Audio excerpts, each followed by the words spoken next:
안녕하세요. 오늘도 사연살롱을 찾아주셔서 감사합니다. 저는 30대 후반 전업주부입니다. 시어머니와 지금은 남이 된 형님 이야기를 해보려고 합니다. 시어머니가 돌아가신 지 올해로 꼬박 3년이 되어 가는데 이렇게 날이 좋거나 또 맛있는 음식을 먹을 때면 언제나 저희 시어머니 생각에 코끝이 시큰해지곤 하는데요. 그만큼 시어머니는 저에겐 소중한 분이셨어요. 그에 반면 형님은 돈에 눈이 멀어 안타깝게도 그 외에 좋은 것은 보지 못하는 사람이었는데 그래서인지 저와는 그다지 맞는 부분이 없었던 것 같네요. 저는 돈도 돈이지만 언제나 사람들의 정이 그리웠거든요. 그렇다 보니 저에게 무한정 사랑을 주셨던 시어머니에 대한 좋은 기억이 많은데 좋은 기억이 많은 만큼 그리움이 커서 이렇게나마 시어머니에 대한 이야기를 해보려 합니다. 저는 가난한 집의 장녀였어요.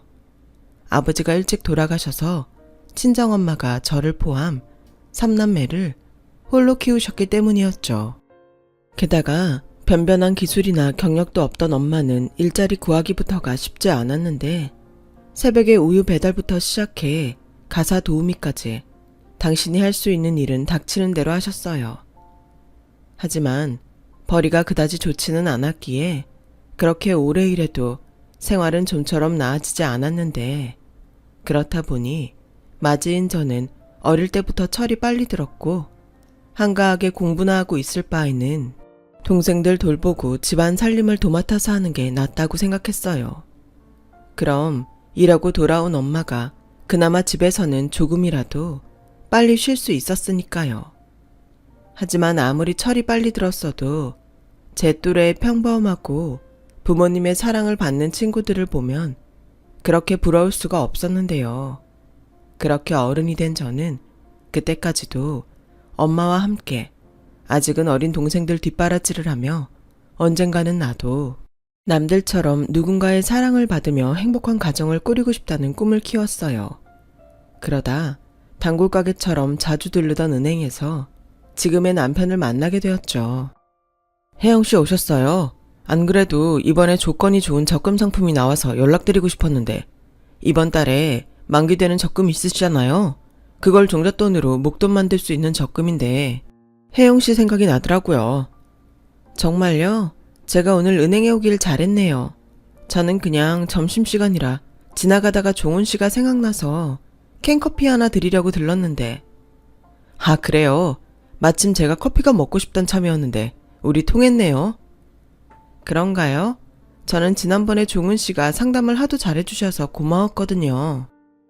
사실 제가 그때 남편에게 한 말은 거짓말이었어요. 솔직히 말하면 제가 남편을 보고 싶어서 적당한 핑계를 찾았던 거였거든요. 그리고 남편도 그런 제 마음을 아주 모르진 않다고 생각했는데 야 조혜영 너도 참 순진하다. 은행원이 너한테만 친절하겠냐? 다 자기 실적 올리려고 그러는 건데 괜히 홀랑 빠져서는 너 그러다 혼자 마음 다친다? 고백할 마음이라면 그만둬. 알아. 그냥 내 마음이 그렇다는 거지. 내 처지야 무슨 고백이야. 근데 좋아하는 마음은 자유잖아. 나는 뭐 사람 좋아하면 안 돼? 누가 안 된대? 괜히 그 남자도 널 좋아한다고 착각해서 실수하지 말라는 거지. 저는 그렇듯 은행원 남편을 혼자 짝사랑하고 있었어요. 그리고 친구의 말대로 언감생심 고백은 꿈꾸지 못했는데 뜻밖의 남편이 먼저 저에게 고백을 해왔어요. 저기 혜영씨는 주말에 뭐 하세요? 네? 저요? 네, 여기 혜영씨 말고 아무도 없는데 혹시 제 말에 놀라셨어요? 에이, 나는 혜영씨도 제 마음 아는 줄 알았는데 아니었나? 마음이요? 아니에요. 괜히 창피하네요. 못 들은 걸로 하세요. 아니에요. 저 주말에 시간 많아요. 진짜 많아요. 저는 남편의 갑작스러운 고백에 세상 전부를 다 가진 듯 기뻤어요. 혼자만 좋아하다 끝날 마음이라고 생각했는데 우리가 같은 마음이라는 것이 얼마나 기뻤는지 몰랐죠. 저희 부부의 시작은 그렇게 서툴고 어설펐지만 남편도 저도 마음만은 사귀는 내내 한결같았는데 막상 본격적으로 연애를 하니 미처 생각하지 못한 부분이 저를 고민하게 했는데요. 남편의 집이 생각보다 꽤 부유한 집이더라고요. 그에 반해 저는 그러지 못했고 제가 실질적인 집안의 가장이었으니 이 연애의 끝이 그리 좋을 것 같지 않아 불안했는데 그렇게 행복하고 불안한 연애를 이어가다 남편이 먼저 저와 결혼하고 싶다는 말을 꺼냈어요. 혜영아, 우리 이제 연애 그만하고 결혼하자. 알지? 우리 형 작년에 결혼한 거. 그거 보니까 나도 혜영이 너랑 하루라도 빨리 결혼하고 싶어. 솔직히 나도 종훈 씨랑 결혼하고 싶은데 종훈 씨도 알잖아. 우리 집 형편이 그다지 좋지 않은 거. 그게 왜? 우리 결혼이랑 그게 상관이 있어? 상관이 있지. 종훈 씨 집에서 이런 나를 좋아하시겠어? 에이, 네가 우리 엄마를 몰라서 그래. 우리 엄마 절대 그런 걸로 사랑 가리는 사람 아니야. 그래도 나 못 믿어? 그러지 말고 우리 집에 한번 가볼래? 우리 엄마 직접 보고 얘기해보면 너도 확신이 생길 거야. 저는 청혼을 받고 기뻐해야 할 때 이 남자와 헤어지게 될까봐 불안했어요. 그리고 자기 엄마는 절대 그런 사람이 아니라며 자기를 믿으라고 큰 소리치던 남편을 솔직히 믿을 수도 없었는데요. 당시 다니던 직장 동료도 그런 저를 말리더군요. 혜영아, 내가 먼저 결혼한 선배로서 말하지만 결혼 전 남자 말 다 믿으면 안 돼. 자기야 자기 엄마니까 잘 모르고 그런 소리 하는 거야. 그럼 어떡해? 싫다고 해? 솔직히 나도 종훈 씨랑 결혼하고 싶은데. 에휴, 그러게. 비슷한 처지면 좀 좋아? 그쪽은 좀 산다며? 집도 고급 아파트에 어머니가 이것저것 재산도 꽤 있고. 게다가 원래 홀시어머니는 힘든 거야. 아들이 은행원인데 그 콧대가 얼마나 높겠어? 시집살이 호되게 당하고 이혼할 바엔 그냥 서로 좋은 감정일 때 정리하는 게 나을 수도 있어. 이렇듯 회사 동료는 무조건 남편과 헤어지는 것이 좋다고 말했는데 제가 남편을 사랑하는 마음이 워낙에 컸기에 머리로는 헤어지는 것이 나을 수도 있다는 생각을 하면서도 쉽게 마음을 접을 수 없었고 나중에 후회할 바에는 일단은 부딪혀 보자는 마음이 들어 무작정 남편이 하자는 대로 시댁을 가게 됐어요. 어서 와요. 우리 막내 아들이 그렇게 예쁘다고 자랑을 하더니 실제로 보니까 정말 예쁘네요. 난 뭐 연예인이 들어오는 줄 알았잖아. 네? 그럴 리가요. 예쁘게 봐주셔서 감사합니다. 감사는 무슨, 나는 본대로 말한 건데. 그리고 여기는 우리 첫째 며느리. 나중에 동서지간이 될 수 있으니까 내가 같이 보자고 불렀어요. 혹시 불편해요? 엄마, 내가 그러지 말라고 했잖아. 형수도 불편하고 혜영이도 불편한데. 도련님, 저는 괜찮아요. 이참에 도련님 여자친구도 보고 저는 좋은데요. 그거 봐라. 네 형수는 좋다고 하잖아. 그리고 원래 네 형수는 우리 집에 자주 오는데 내가 안 불렀어도 아마 왔을 거다. 맞아요, 어머니. 도련님, 그러지 말고 우리 나가서 같이 저녁 먹어요. 형은 오늘 늦는다고 했거든요. 예, 뭘 나가서 먹니? 내가 오랜만에 아들 여자친구 데리고 온다고 해서 솜씨 좀 부려봤다. 아가씨, 찜닭 좋아해요? 네, 좋아해요. 어머니도 참, 요리도 잘 못하시면서 손님 왔을 땐 그냥 나가서 먹어요. 저 비위 약한 거 아시잖아요. 넌 꼭 내가 음식하면 비위 약하다고 하더라. 그렇게 싫으면 그냥 넌 네 집에 가서 먹어. 그래도 가족이 될 수도 있는 손님인데 내가 대접해야지. 안 그래? 그리고 나 저거 맛있게 하려고 연습도 했다. 그게 문제가 아닌데 어머니도 참. 저는 처음 간 자리라서 그런지 아직은 조심스러운 시어머니와 형님의 대화가 어딘가 모르게 불편했어요. 하지만 그만큼 두 사람이 친해서 그런가 했는데 그렇게 비위 타령을 하던 형님은 집에 가지 않았고 그대로 저희와 함께 저녁 식탁에 앉았어요. 그리고 떨리는 마음으로 시어머니가 차려준 음식 맛을 본 저는 깜짝 놀랄 수밖에 없었는데요. 그도 그럴 게 형님이 하도 그런 말을 해서 음식 맛이 별로여도 최대한 맛있다고 해야지 했었는데 막상 시어머님이 차려주신 음식 맛을 보니 너무 맛있더라고요. 그리고 저의 반응을 살피던 시어머니도 잔뜩 긴장한 얼굴로 저를 보고 있었는데 어때요? 입에 맞아요? 네, 어머니, 정말 맛있어요. 어머, 그래요? 다행이다. 난 또 큰애처럼 별로라고 할까봐 긴장했는데. 큰애 너는 어떠니? 어머니, 저는 이거 못 먹을 것 같아요. 저는 그냥 집에 가서 먹을게요. 형수, 그러지 마시고 조금이라도 먹고 가요. 이렇게 가시면 저희 엄마가 민망하잖아요. 어머, 도련님, 저 어머니랑 친해요. 제가 어머님 음식이 싫어서 그런 게 아니고 정말 비위가 상해서 그런 건데 어머님도 다 이해해 주신다고요. 맞죠, 어머니? 그래, 원래 싫다는 건 강요하는 게 아니다. 큰애 너 하고 싶은 대로 하렴. 그거 봐요. 그럼 저는 이만 가볼게요. 그쪽도 다음에 볼 수 있을지 모르겠지만 오늘 만나서 반가웠어요. 그렇게 형님은 시댁을 나갔어요. 그리고 남편은 그렇게 가버린 형수가 불만인지 얼굴 색이 그다지 좋지 않았는데 시어머니는 아무런 내색도 하지 않고 그저 잘 먹는 저를 고마워하셨어요. 먹는 게 참 복스럽고 예쁘네. 아참, 말 놔도 될까? 나는 존댓말이 어색해서. 네, 말씀 편하게 하세요. 그리고 이렇게 저녁까지 거하게 차려주셔서 감사합니다. 괜히 저 때문에 고생하신 것 같아서 죄송해요. 엄마, 내가 말했지? 혜영이는 형수에 비하면 천사라고. 근데 혜영이가 걱정이 많아. 내가 결혼하자고 프로포즈 했는데. 종훈씨, 괜찮아 종훈아. 계속해봐. 프로포즈 했는데 뭐?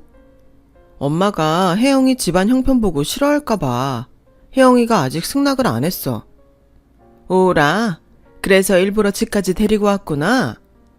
엄마가 빨리 혜영이한테 말해줘. 엄마 그런 사람 아니라고. 그래야 내가 장가갈 수 있다니까. 저는 남편의 말에 화들짝 놀라고 말았어요. 그리고 그 모습을 보던 시어머니는 뭐가 그렇게 재밌는지 화통하게 웃기까지 하셨는데요. 내가 그런 사람인지 아닌지 네가 어떻게 알고 그런 말을 했어. 그리고 내 입으로 나는 그런 사람 아니니까 내 아들이랑 결혼해라. 그런 말을 하라고? 엄마는 아들 장가 보내기 싫어. 혜영이라고 했나? 우리 아들이 혜영이 너를 진짜 많이 좋아하나 보다. 나는 뭐 그래. 내가 어떤 사람인지 내 입으로 말한들 그게 진짜 나일지는 모르겠어. 하지만 딱 하나 약속할 수 있는 건 네가 걱정하는 그런 이유로 널 싫어하는 일은 없도록 하마. 그건 내가 생각해도 좀 별로거든. 그러니 결혼은 너희들이 신중하게 생각하고 결정해. 나는 너희들의 결정에 따를 거니까. 단 결혼은 니들 힘으로 하는 거다. 네 형도 그렇게 결혼한 거 알지? 작게 시작해서 소박하게 살든 무리해서 노력하며 살든 그건 너희 몫이니까. 그것도 둘이 신중하게 생각해. 저는 솔직히 시어머니의 말에 감동했어요. 무엇보다 남편이 말한 것보다 시어머니의 인품이 좋다는 걸 단번에 알 수 있었기에 마음을 내려놓을 수 있었죠. 그래서 남편과 결혼을 결정하고 결혼식을 올리는 동안에도 큰 어려움은 없었어요. 그리고 이젠 정말 가족이 된 저를 시어머니는 참 많이 예뻐해 주셨는데 그건 당신이 해준 음식을 제가 맛있게 먹기 때문이었어요. 어머님, 이 동치미 정말 어머님이 직접 담그신 거예요? 그렇다니까. 왜? 밖에서 사온 것 같아? 네, 이건 김치 장인이 만든 것 같아요. 가만 보니까 어머니 진짜 음식 잘하시는 것 같아요. 팔아도 될 만큼 맛있어요. 그러니?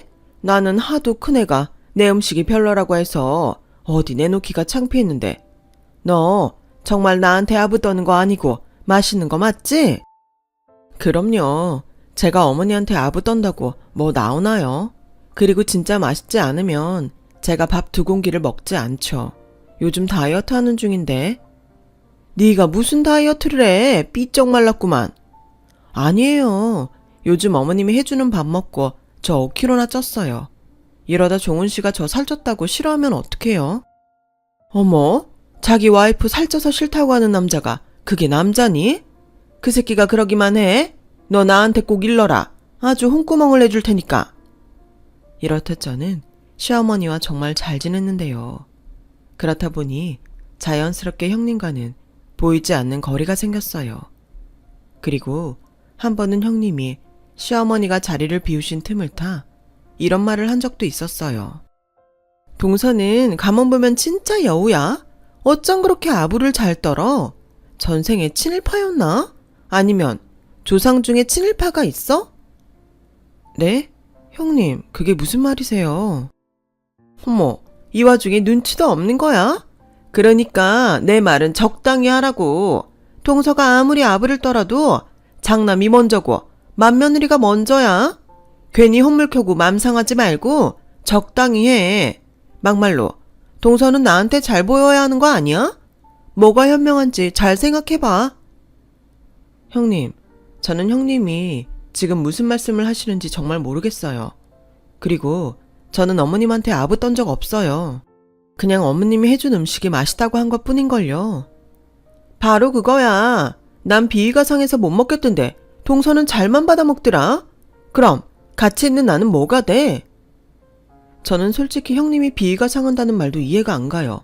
저는 맹세코 정말 맛있거든요. 이거 봐. 동서, 어머님이 음식할 때 손 씻는 거 봤어? 그리고 음식 만지고 행주 만지고 또 음식 만지는데 그 음식이 퍽도 위생적이겠다. 난 그래서 어머님 음식 안 먹는 거야. 저는 형님의 말에 깜짝 놀랐어요. 설사 형님의 말이 맞다고 해도 저는 정말 아무 상관 없었거든요. 그리고 그렇게 시어머니 음식이 비위가 상한다면서 저보다 시댁에 자주 오는 형님의 마음도 저는 도무지 이해할 수가 없었는데요. 그러다 제가 결혼하고 1년 정도 지났을 무렵 드디어 그 이유를 알게 됐어요. 동서, 요즘 어머님이랑 많이 친해졌지? 혹시 금고에 대해 뭐 들은 거 있어? 금고요? 아니요, 그게 뭔데요? 그게 있잖아. 에이, 듣는 것보다 보는 게 빠르지. 동서 이리 와봐. 저는 그렇게 별로 친하지도 않는 형님의 손에 이끌려 시어머니가 쓰시는 안방에 들어갔어요. 그리고 그곳 장롱 안에서 금고를 보게 됐는데요. 형님이 그 금고를 보여주고는 저에게 이렇게 말했어요. 내가 있잖아. 동서 시집 올 쯤에 우연히 이 금고를 봤거든?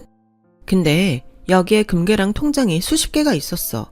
그래서 내가 다음날에 우리 그의 생일이랑 도련님 생일이랑 돌아가신 아버님 기일이랑 해서 다 눌러봤거든? 근데 하나도 맞지 않는 거야. 혹시 어머님한테 뭐 들은 번호 없어? 번호요? 그런 건 없었는데요. 저는 여기 금고 있는 것도 오늘 처음 알았어요. 그래? 정말 모른다는 거지? 나중에 딴소리 하기만 해.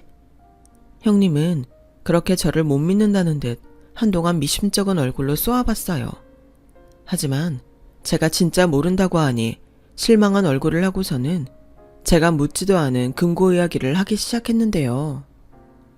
우리 어머님 돈 많은 건 동서도 알지? 그게 왜 많은 거냐면 시아버님 돌아가시고 보험금이 꽤 나왔나 봐. 게다가 어머님이 아는 사람 통해서 투자도 좀 하시는 것 같은데 아무튼 우리 어머니가 현금 부자라는 소리지. 어머님이 혼자 있을 때 뭐 하고 계시는 줄 알아? 이거 열어서 통장에 있는 돈 세고 있다고. 아, 네. 반응이 그게 다야? 동서는 안 놀래? 동서 금고 있는 거 몰랐다며? 네, 몰랐어요. 그런데요, 어머님이 돈이 많은 게 제가 놀랄 일인가요?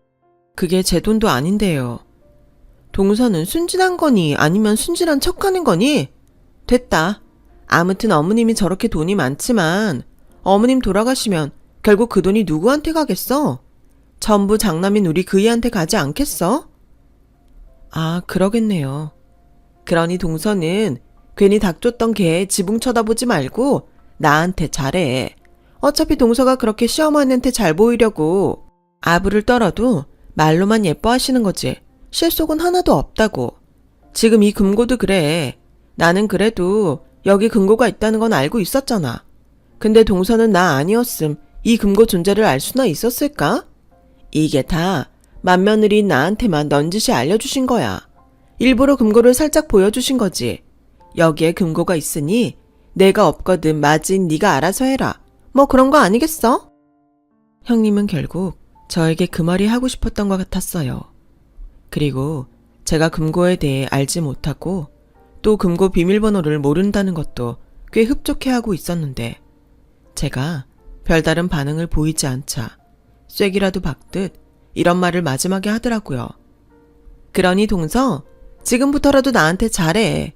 어머님한테 아부 떠는 거 차라리 나한테 하라고. 그럼 혹시 알아? 내가 유산 받고 동서한테 좀 떼줄지.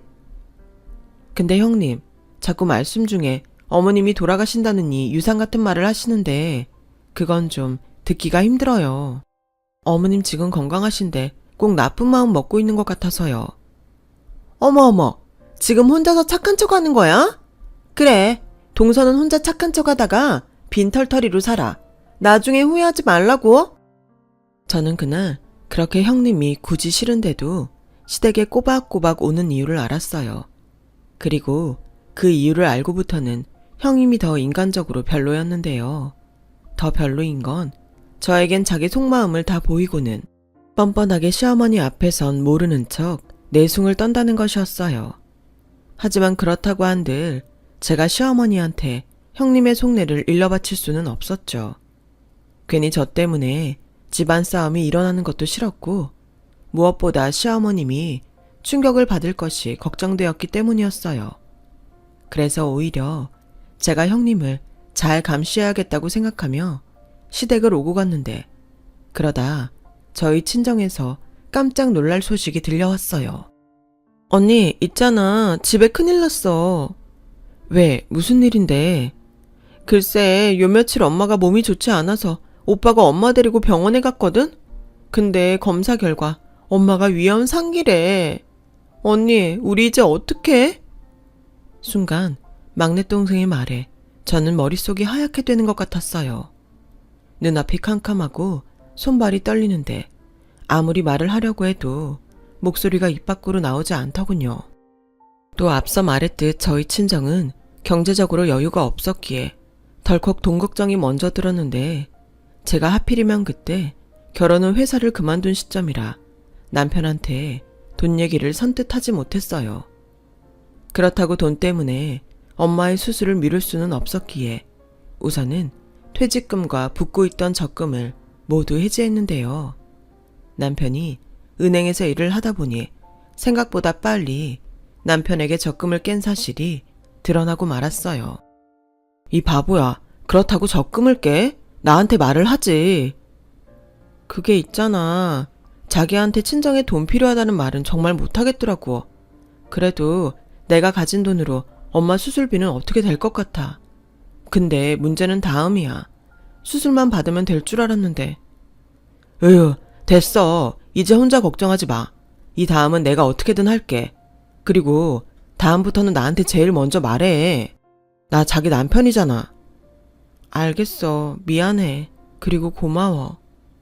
남편은 그렇게 울먹이는 저를 꼭 안아주며 친정엄마 수술이 잘 됐으니 이젠 다 나은 거나 다름없다고 저를 안심시켜줬어요.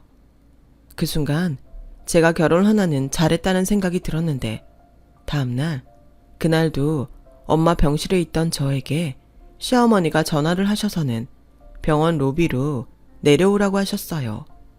저는 시어머니의 전화를 받고 시어머니가 병원에 오신 것도 놀랄 일이었는데 제가 더 놀랄 일은 그 다음이었어요.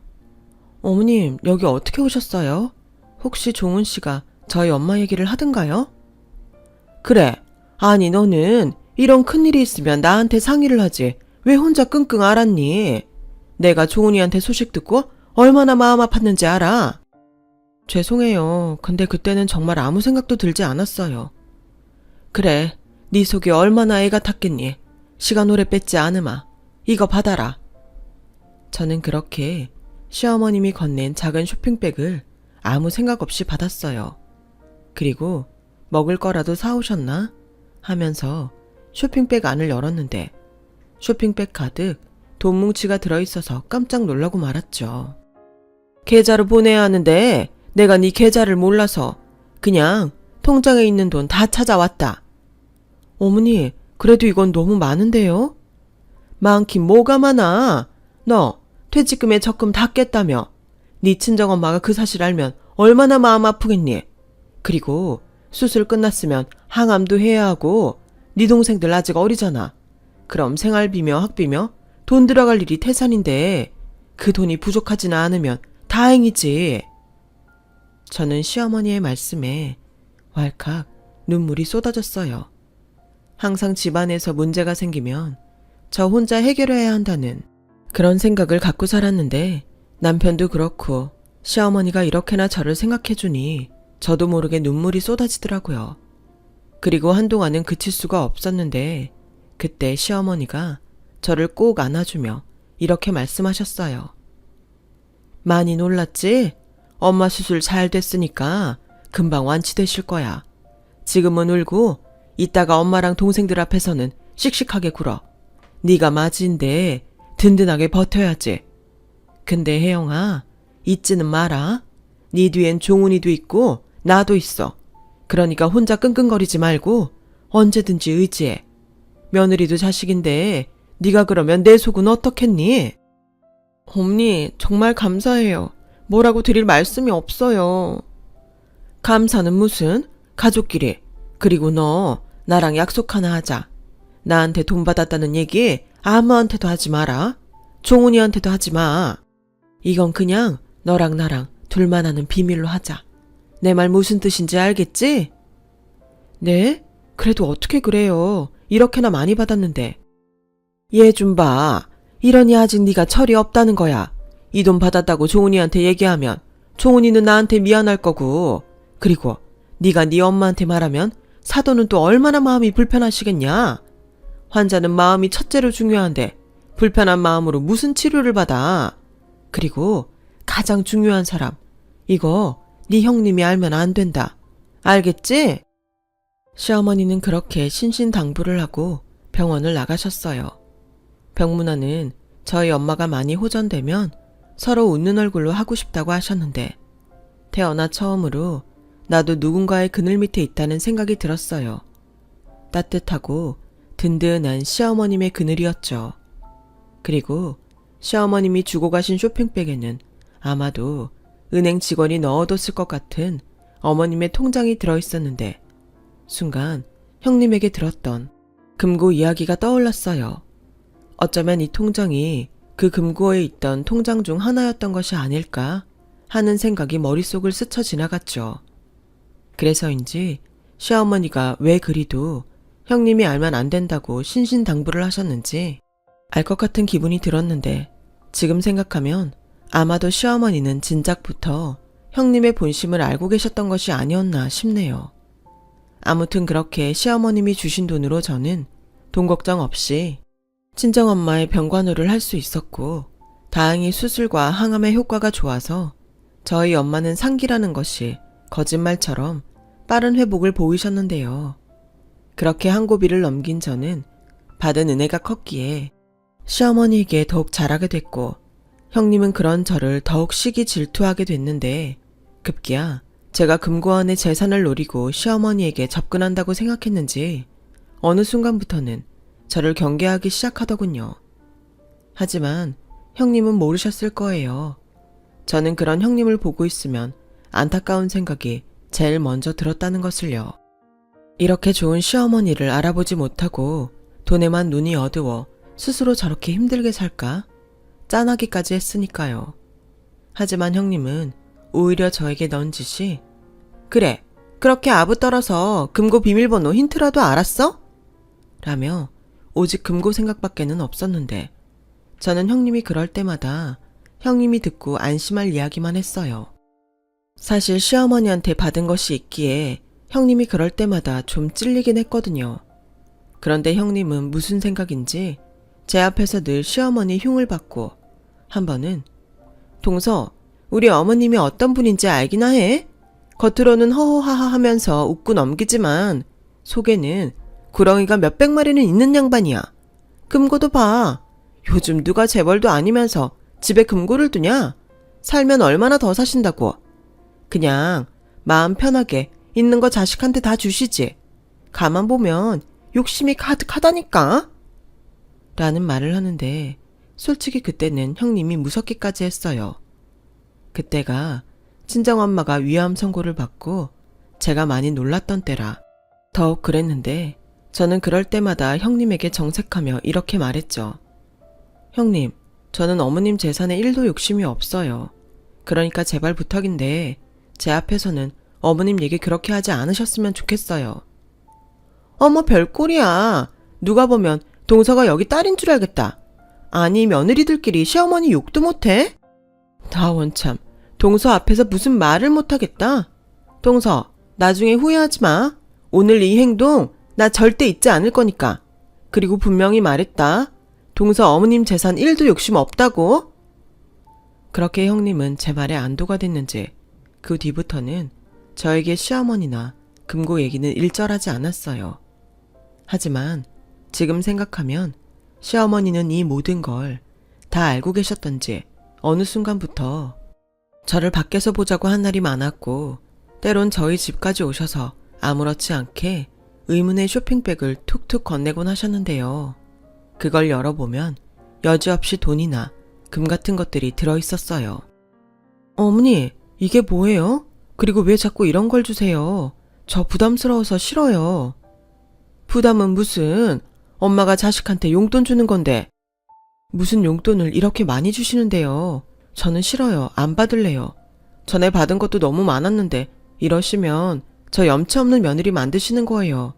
그러니까 저 언젠가는 그 돈도 전부 갚을 거니까 이런 거 주지 마시고 제가 그 돈 다 갚을 때까지 어머니는 절대 아프지 마세요. 진짜 오래오래 사세요. 제가 바라는 건 딱 그거 하나예요. 어머, 얘 말하는 것 좀 봐. 이래서 내가 딸이 갖고 싶었다니까. 너 며느리 말고 오늘부터 내 딸하면 안 되니? 사돈이 딸 뺏어간다고 싫어하실까? 이쁜 것. 그럼 이거 나 대신 보관한다 생각하렴. 집에 이런 거 두면 누가 훔쳐갈까봐 심장이 벌렁거리거든. 저는 순간 어머니는 금고가 있잖아요. 라는 말을 할 뻔했어요. 하지만 그 말을 이상하게도 하기가 싫었는데 시어머니는 그 뒤로도 계속 저에게 보관하라며 돈이며 금이며 때로는 땅 문서까지 저에게 건네셨어요. 그러다 문득 이런 생각이 들더군요. 이미 형님의 마음을 눈치챈 시어머니가 불안해서 저에게 당신의 재산을 대신 맡아달라는 것이 아닐까 하는 그런 생각이었죠. 그래서 저는 정말 소중하게 시어머니가 주신 것들을 보관해 두었어요. 그러다 남편에게서 시어머니가 사실은 많이 아프다는 얘기를 듣게 됐고 저희 엄마가 위암에 걸렸다는 것보다 훨씬 더 충격을 받았는데요. 뭐? 자기는 그 얘기 왜 지금 해? 어머니는 엊그제까지 나한테는 아무런 말씀도 하지 않으셨는데 정말이야? 나 놀리는 거 아니지? 엄마가 최대한 늦게 혜영이 너한테 말하라고 했어. 어찌나 신신당부를 하는지. 차마 엄마 말을 안 들을 수가 없더라고. 근데 있잖아. 우리 엄마 원래부터 신장이 안 좋으셔. 내가 어릴 때 이식을 받긴 했는데 이제는 그것도 힘든가 봐. 저는 그제야 알 수 있었어요. 가끔 시어머니가 살이 찌신 건지 부었다고 생각될 때가 있었는데 그럴 때면 얘, 나 좀 살찐 것 같지 않니? 요즘은 물만 먹어도 그렇게 살이 찐다? 라며 너스레를 떠셨던 것이 생각이 났어요. 하지만 제가 알았을 때는 모든 것이 다 늦었을 때였고 시어머니는 병원 생활을 피할 수 없게 되셨어요. 어머니는 저한테 제일 먼저 다 말하라고 하셔놓고 어머님은 이게 뭐예요? 제가 얼마나 놀랐는지 아세요? 미안하다. 원래 엄마들이 다 그래. 내 새끼 걱정할까봐 말을 잘 못한다. 게다가 넌 니네 엄마 수술 받으신 지도 얼마 안 됐잖아. 그래도요. 어머님 이렇게 아프신데 제가 아무것도 몰랐다는 게 말이 안 되잖아요. 제가 무심했어요. 눈치를 챘어야 했는데. 사람이 작정하고 속이는데 네가 무슨 수로 눈치를 채. 됐다. 난 이제 미련도 없어. 이젠 좀 편해지고 싶다. 시어머니는 그렇게 말하고 저를 보며 웃으셨어요. 하지만 저는 그게 시어머니가 포기한다는 말 같아서 싫었는데요. 그 뒤로는 정말 시어머니의 병실에 살다시피 하며 시어머니 병간호를 했어요. 다행히 그때는 항암을 마친 친정엄마가 퇴원을 하셔서 동생이 친정엄마를 집에서 돌볼 수 있었고, 저는 저라도 신장 이식을 할 수 있는지 제가 할 수 있는 최선을 다했는데요. 시어머니는 그럴 때마다 싫다고 거부하셨어요. 예, 아무리 내가 살고 싶어도 네 신장 떼서 연명하고 싶은 마음은 없다. 이식도 젊고 건강할 때 하는 거야. 나는 이미 한 번 하지 않았니? 그것도 쉬운 거 아니다. 그리고 네가 지금은 영원히 젊을 것 같지? 사람 늙는 거 그리 오래 걸리지 않아. 네 몸 아끼라는 소리야. 너 계속 그러면 나 병원 옮길 거고 너 못 오게 한다. 어머니, 그래도 제가 어떻게 손 놓고 있어요. 해볼 수 있는 건 다 해봐야죠. 난 지금이 좋다. 나도 혼자 너무 오래 살았잖아. 그래서 하는 말인데, 너 내가 준 것들 잘 보관하고 있지? 네, 그럼요. 어머님 물건 제가 하나도 빠뜨리지 않고 잘 보관하고 있으니까 걱정하지 마세요. 그래. 그리고 병원비도 니들 돈 쓰지 말고 그 돈으로 내라. 그리고 내가 만약에 죽거든 장례비도. 어머니, 저 그런 말씀하시면 화낼 거예요. 어머님이 그러셨잖아요. 환자는 마음이 첫 번째로 중요하다고. 근데 어머님은 왜 그렇게 부정적인 말만 하세요? 예, 죽는 게 뭐가 부정적이야. 아프지 않고 편하게 갈 수 있으면 그것도 복이다. 절대 그렇게 생각하지 마라. 알겠지? 그리고 그때도 말했지만 내가 너한테 전 재산 맡긴 거 절대 네 형님한테 말하면 안 돼. 알겠지? 네, 절대 말 안 해요. 그때였어요. 언제부터 저희 대화를 듣고 있던 건지 모를 형님이 시어머님 병실을 처음 찾아왔는데요. 행여 저와 시어머니의 대화를 들었을까봐 저희 두 사람이 얼마나 놀랐는지 몰라요. 형님, 오셨어요? 동서는 오늘도 여기 있구나. 우리 그이가 그러더라고. 동서가 맨날 어머님 병실에서 살다시피 한다고. 아, 네. 어머님이 걱정이라. 그네 왔니? 어째 너는 오랜만에 보는 것 같냐?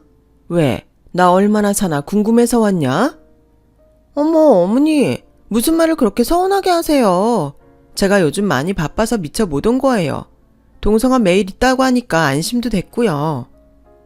그렇구나. 너는 네 동서 믿고 안심을 했구나. 나는 얘 혼자만 고생하는 것 같아서 내내 마음이 불편했다. 아, 어머님. 근데 동서는 집에서 놀잖아요. 근데 저는 직장에 다니고 있으니까 그 점은 좀 이해해 주세요. 저도 앞으로는 동서처럼 자주 올게요. 제가 안 와서 많이 서운하셨어요? 죄송해요. 제가 맏며느리인데 제가 앞으로 동서보다 잘할게요. 형님은 그렇게 저를 의식하듯 가식적인 말로 어머님의 마음을 돌리려고 했어요. 그리고 저는 약간 이상해진 분위기를 전환하고 싶어 냉장고에서 음료수를 꺼내 형님에게 건넸는데요. 동서, 난 병원에서 뭐 안 먹어. 소독약 냄새나고 병원은 원래 각종 바이러스가 득실거리잖아. 그런 거 함부로 먹으면 큰일 날 수도 있어. 라며 제가 건넨 음료수를 냉정하게 거절했어요. 그때 생각했죠. 사람이 참 한결같다고요. 그리고 시어머니 또한 형님의 말에 인상을 찌푸리셨는데 제가 얼른 음료수를 벌컥벌컥 마셔버렸어요. 그 뒤로 형님은 자기가 말한 대로 시어머니 병원에 오는 날이 많았는데 병원에 올 때면 금고 얘기를 넌지시 흘렸고 그런 걸 봐서는 전에 저와 시어머니의 대화를 형님이 듣지는 못한 것 같아 저는 뒤에서 안도의 한숨을 쉬었죠. 아무튼 그 후로 형님은 줄곧 시어머니에게 금고 비밀번호를 물었어요. 처음엔 빙빙 돌려 말하더니 나중엔 자기가 답답했는지 대놓고 비밀번호가 뭐냐고 물었는데 시어머니가 이렇게 대답하셨어요. 큰애 넌 그게 그렇게 궁금하냐? 그럼요. 어머님이 이렇게 병원에 계신데 맏며느리인 제가 알고 있어야죠. 큰일 치를 수도 있는데 저도 어느 정도 준비는 해놔야 하지 않겠어요? 어째 너는 내가 죽기만을 기다리는 사람 같구나? 에이, 뭐든 미리미리 준비하는 게 나쁠 건 없죠. 저는 물론 어머님이 오래 사셨으면 좋겠어요. 진심이에요. 그래? 그럼 너한테 특별히 내가 그 금고 비밀번호를 알려주마. 그게 말이다. 내가 이 세상을 뜨는 날이야. 네? 그게 무슨... 내 동생이 내가 죽으면 그 날짜로 금고번호를 바꿔놓기로 했어. 그러니 너는 내가 죽거든 얼른 가서 그 금고 열어보면 된다. 이 말이야. 됐니? 헤이, 우리 어머니 제가 금고 비밀번호 알려달라고 해서 서운하신가 보다. 알겠어요. 어련히 알아서 주시겠어요? 저 기다릴게요. 동서, 나는 이만 갈 건데 동서는 여기 계속 있을 거지? 그럼 수고해. 형님 벌써 가시게요? 오신 지 30분도 안 됐는데. 허머 그랬어? 난 한 3시간 된 것 같았는데. 근데 어머님이 지금 나 때문에 마음이 불편하시잖아. 괜히 내가 있어봤자 도움이 안 될 것 같으니까 난 다음에 올게. 형님은 그렇게 자기야말로 마음이 불편한 채 병실을 나갔어요. 그리고 형님이 나가던 뒷모습을 보던 시어머니가 낮은 목소리로 혼잣말처럼 이렇게 말씀하셨는데요. 내가 저거 그 금고 보고 뒤로 나다빠지는 거 꼭 보고 싶은데 에이, 그걸 못 보고 가네. 저는 시어머니의 말을 듣고 고개를 갸웃했어요. 모르긴 몰라도 그 금고는 아마도 텅텅 비어있을 거라고 생각했죠. 그래서 형님이 그걸 보고 뒤로 나자빠질 거라고 시어머니는 생각하신 것 같았는데 그 뒤로 형님은 시어머니의 병실을 찾는 일은 없었어요.